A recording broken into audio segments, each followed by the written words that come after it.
안녕하세요. 매 10분만 주식 매매하는 10분 트레이더입니다. 9월 19일 화요일 한국경제 주요 기사들 한번 보겠습니다. 그 전에 미중시는 다 보합선으로 마감이 되었는데요. 내일 발표되는 FOMC 회의 결과에 혼조세로 관망세로 마무리가 된 모습입니다. 그럼 뉴스 기사 한번 같이 보겠습니다. 첫 번째 기사입니다. 올해 세수 펑크 59조 원 역대 최대. 올해 국세 수입이 당초 예상한 것보다 59조 1천억 원이 덜 거칠 것으로 전망이 됐는데, 이는 경기가 부진하면서 기업 실적이 악화되고 또 자산 시장이 위축이 되면서 법인세와 양도소득세 등 각종 세금이 급감한 결과라고 합니다. 국세 수입 재추계를 발표를 했는데 예상했던 것보다 두 자릿수 세수 오차율로 올해 국세 수입이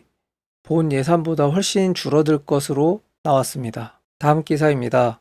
오일 왕국 사우디로 K전기차 기업 총출동. 한국의 완성차와 부품, 배터리, 타이어 업체가 일제히 사우디아라비아 전기차 시장에 뛰어들고 있습니다. 현대자동차그룹에서는 다음 달 사우디를 방문해서 현지 공장 설립 계획을 구체화할 것으로 보이고, 현대차그룹의 부품사를 현지 추가 진출하는 방안도 검토하고 있습니다. 또 미국 전기차 업체 루시드가 사우디에 공장을 짓는데, 거기에서는 LG 에너지 솔루션의 배터리가 납품될 가능성이 높다고 하고, 한국타이어는 최근 사우디와의 파트너십을 통해서 현지 시장에 전기차 전용 타이어를 출시하기도 했습니다. 사우디에서는 아주 강력한 의지로 전기차 육성 정책을 펼치고 있는데, 2030년까지 수도 리야드 내 자동차의 30% 이상을 전기차로 전환하기로 하고, 또 5천억 달러를 투자해서 조성하는 신도시 네옴은 100% 전기차만 이용하기로 했습니다. 세계 1위 전기차 기업 테슬라도 사우디에 공장을 설립하는 방안을 검토 중이라고 합니다. 다음 기사입니다. 호텔 누워 야구 직관. 잠실에 메이저리그급 돔구장 짓는다. 현재 북미 출장 중인 오세훈 서울시장이 토론토에서 잠실 일대 첨단 스포츠 전시 컨벤션 시설 조성 계획을 발표를 했는데, 이는 캐나다의 토론토에 있는 메리어트 시티 센터 호텔이 야구장뷰로 유명한 그런 호텔이 있는데, 호텔을 야구장과 잇기 위해서 설계를 해서 건설을 했다고 합니다. 그래서 1박에 250만 원이나 하지만 시즌 때는 방 구하기가 어려울 정도로 인기가 높다고 하는데, 서울 잠실 야구장도 2031년까지 이런 로저스 센터처럼 호텔 직관이 가능한 첨단 돔구장으로 변신시킨다고 합니다. 다음 기사입니다.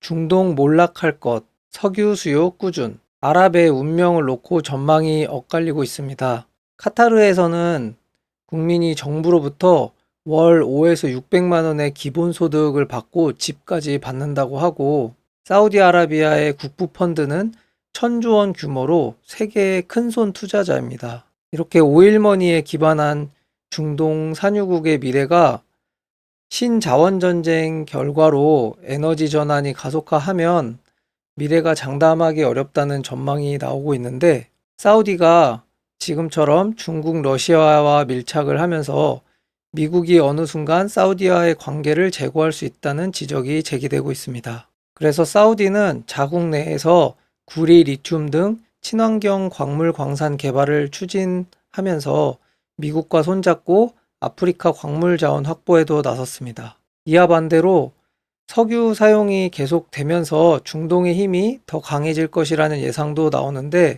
저개발 국가가 경제가 성장하면서 석유 수요가 꾸준히 늘어날 수 있다는 뜻입니다. 다음 기사입니다. 광물 의존도 낮추자, 기술 개발도 한창. 리튬, 코발트 등 광물 공급량이 급증하는 수요를 충족하지 못할 것이란 전망에 세계는 기술을 통해서 해결책을 찾고 있는데, 광물 추출 방식을 효율화하고 광물을 재활용하는 기술을 개발하는 데 투자를 하고 있습니다.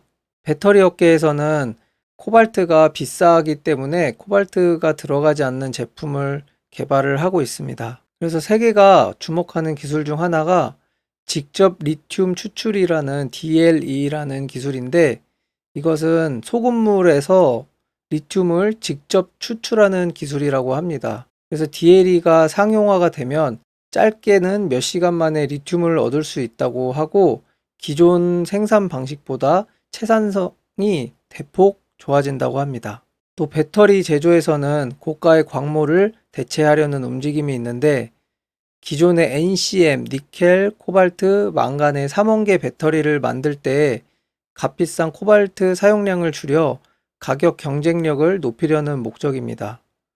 이 코발트는 현재 2차 전지 금속 원가에서 40%가량을 차지하고 있는데, 이런 코발트를 안 쓰는 코발트 프리 배터리를 선도하는 곳이 중국입니다. 중국의 펑차오 에너지는 2021년 8월에 세계 최초로 코발트 프리 배터리 셀을 양산하기 시작했고, 한국에서는 SK온이 NCM 배터리와 똑같은 성능을 지닌 코발트 프리 배터리 시제품을 개발하는 데 성공하기도 했습니다.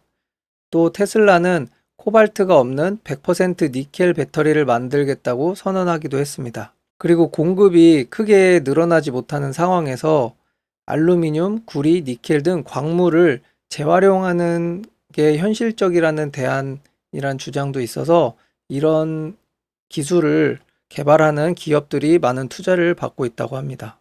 다음 기사입니다. 우리와 동맹 맺자. 미국, 중국, 일본 러브콜 이유가 있었다. 첨단 산업이 발전하면서 이런 핵심 광물을 두고 글로벌 신자원 전쟁에서 남미와 아프리카가 키플레이어로 떠올랐습니다. 남미와 아프리카에서는 리튬과 코발트 등 광물 매장량이 풍부하기 때문인데, 세계 코발트의 48%가 콩고에 묻혀 있다고 하고, 칠레와 아르헨티나에는 리튬 매장량이 1위, 3위라고 합니다. 다음 기사입니다. 레지던스 수천만 원 강제금, 추석 전에 해법 내놓을 것. 생활 숙박시설에서 숙박시설이 아니고 사실상 주거용으로 활용되는 것에 따라서 다음 달부터 이행 강제금을 부과하려고 했었는데, 현실적으로 잘못된 부분들이 많다고 합니다. 기존에 다 지어진 건물을 구조를 변경해야 되거나 그런 문제들이 있어서 현실적으로 맞지 않는 부분이 있다고 해서 추석 연휴 전에 관련 대책을 발표를 한다고 합니다. 그래서 이번 달 말에 주택 공급 대책을 발표하게 되는데, 세제 완화하는 정책보다는 인센티브 제공과 규제를 완화하는 방안으로 중점적으로 담길 전망이라고 합니다. 다음 기사입니다.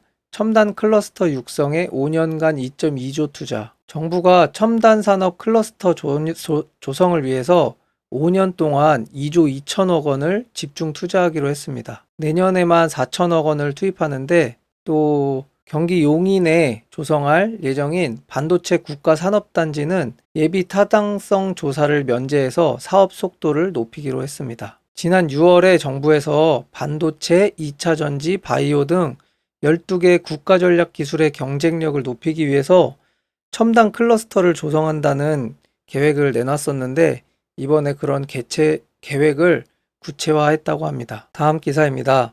문과생 AI 수업 확대. 박사학위 속성 취득. 정부가 국정과제 가운데 하나로 100만 디지털 인재 양성을 제시를 했는데, 그런 세부 방안인 디지털 인재 양성 종합 방안을 공개했다고 합니다. 이 핵심 내용은 인공지능과 빅데이터, 메타버스 등 첨단 분야 전공자를 대폭 늘려서 부족한 산업 수요에 대응하는 것이 핵심입니다. 그래서 관련 산업의 대학 학과의 정원도 늘리고 학사, 석사, 박사 통합과정도 신설을 한다고 합니다. 다음 기사입니다. 중국 경제 바닥론에 철광석 원유 구리값 꿈틀. 원자재 값이 한 주간 일제히 상승을 했는데, 세계 최대 원자재 소비국인 중국의 건설 제조 경기가 이제 바닥을 찍고 회복될 것이라는 기대감이 선반영되면서 이런 철광석이나 원유 가격이나 구리 가격이 일주일 동안 계속 상승했다고 합니다. 다음 기사입니다.